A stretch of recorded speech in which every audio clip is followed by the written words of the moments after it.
தமிழ்நாடு மாணவர் சங்கம் இந்த போஸ்டர் அடிச்சிருக்கு.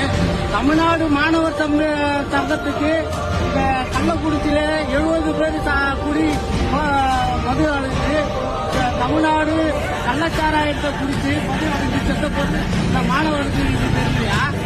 மெரினாவில் லோன் நடத்தும் போது மாணவருக்கு இது தெரியலையா?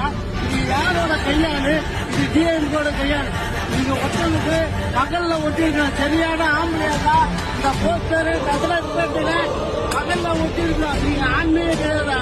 நீங்க கையாளுறா. நீங்க டிஎம்கோட கையாளுங்க. சரியான ஆம்பளையா இந்த போஸ்டர் நான் கிழிச்சிருந்தேன். என் வீட்டாண்டவா நீ சரியான ஆண்மகளா தான். என் வீட்டாண்ட நகரப்பேட்டை என் வீட்டாண்டவாடா. நான் யாருன்னு காட்டுறேன்.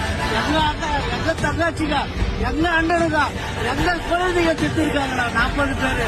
எங்களுக்கு எவ்வளவு துயரமா இருக்கும். எங்களுக்கு எவ்வளவு மனவேதனையா இருக்கு. தலைவருக்கு நீங்க இந்த மாதிரி காரியத்தை பண்ணீங்க. காய்களா வாங்கடா. நாட்டத்தை பார்க்க போறீங்க. நசரது பேட்டை டிஎம்கேவோட வேலை இது. நீங்க ஒழுங்கா கட்சி நடத்துக்கலாம். ஒழுங்கா நியாயமா நடத்துங்க கட்சியை. இது மாதிரி தூண்டி விட்டுக்கிட்டு இது மாதிரி வேலை பார்க்க சரியான ஆன்மகளா களத்துல பார்ப்பா. இது மாதிரி எச்ச வேலை பார்க்காதீங்க. அத்தனை பேருக்கு சொல்றேன்.